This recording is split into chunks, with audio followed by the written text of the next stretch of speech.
Hello, welcome back to my channel, and welcome to the second episode of my video series on social and economic systems.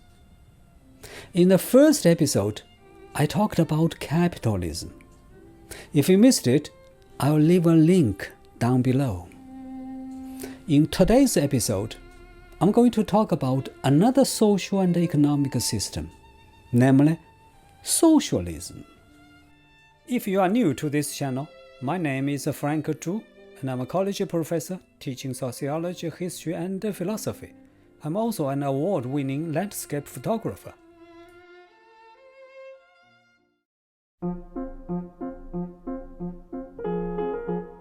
The intellectual roots of socialism can go back as far as the ancient Greek times, when the famous Greek philosopher Plato described a type of collective society in his book Republic. 1500 years later, the English philosopher Thomas More drew upon Plato's ideal society and wrote his book Utopia, which describes an ideal state in an imaginary island where there is no money, and people live and work together, sharing food, houses, and other things.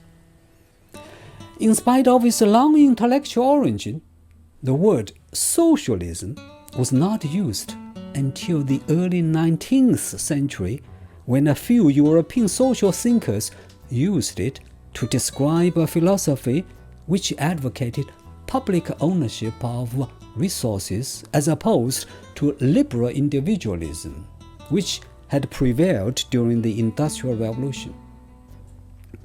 However, as a political movement and a social and economic system, socialism was founded by Karl Marx, who was a German philosopher living in the early and mid-19th century Europe.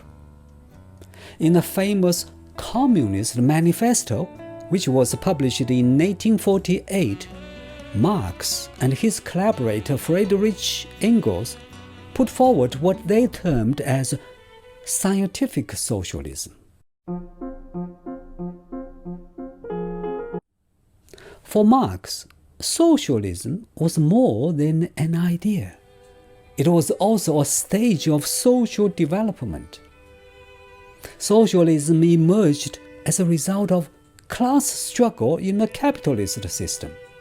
Such class struggle would inevitably lead to the collapse of capitalism and be replaced by socialism, according to Marx.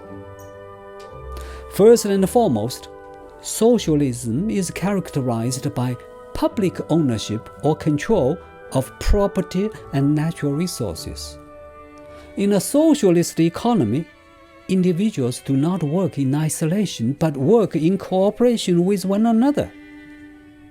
Furthermore, production, distribution, and consumption are mostly controlled by the government. To put it another way, unlike capitalism, socialism made it possible to plan and adjust production, control distribution, and regulate how people receive goods and services. A few other features make socialism different from capitalism. First, production is for public use rather than for profit of individuals. Secondly, wealth and material resources are basically distributed equally among all people. Finally, there is little competition in the market, as the government largely controls the economy.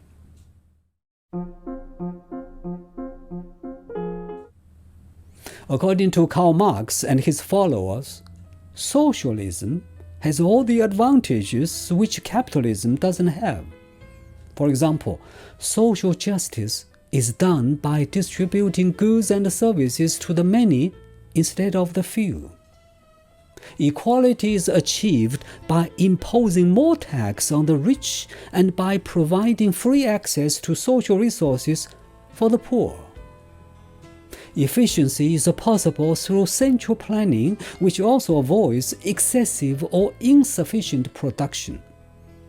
inflation and unemployment are controlled by central planning through price control.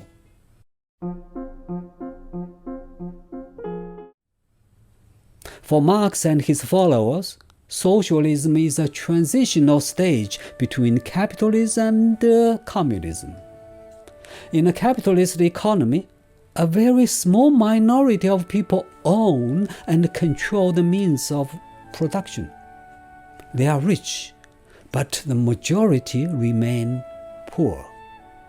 The system thus creates conflicts, which is called by Karl Marx class struggle.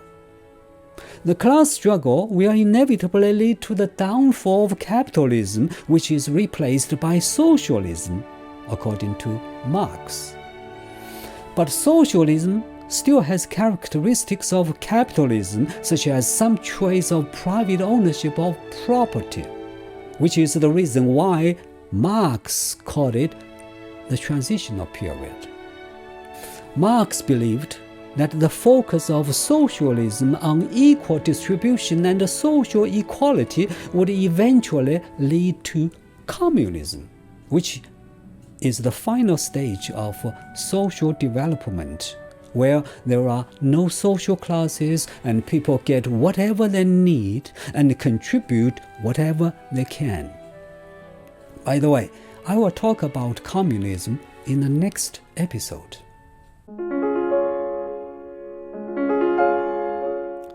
The Marxist description of socialism shows its similarities to utilitarianism, which was a popular social philosophy in Britain in the mid-19th century. According to John Stuart Mill, who was the founder of utilitarianism, who lived roughly at the same time as Marx, whether a policy is good or not depends on its consequence. If the majority of people benefit from a policy, it is the best policy. His theory was so similar to socialism, Mill actually called himself a socialist later in his life, although he would never agree with Marx's communist ideas.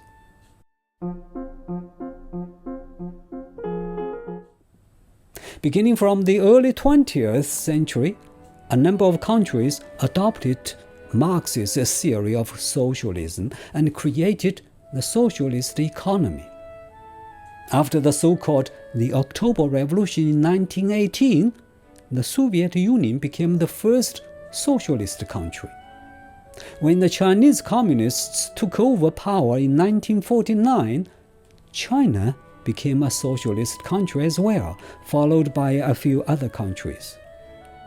Nowadays, after the collapse of the Soviet Union in the early 1990s, China is the largest socialist country, where central planning plays an essential role.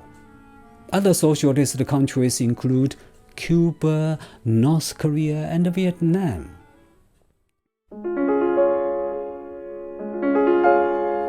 Characteristics of socialism can also be found in other places, especially in Scandinavian countries such as Sweden and Finland. Although these countries are generally considered as capitalist in essence, their governments play a larger role than in a typical capitalist country. For example, they impose higher taxes on the rich in order to help the poor, and many public services are free of charge to people of low income.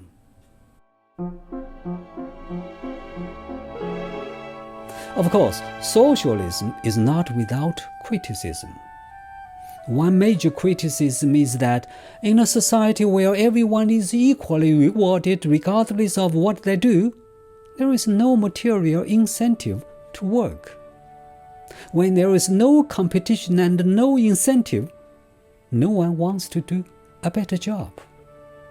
The direct result of lack of incentives and competition is low productivity and slow economic growth.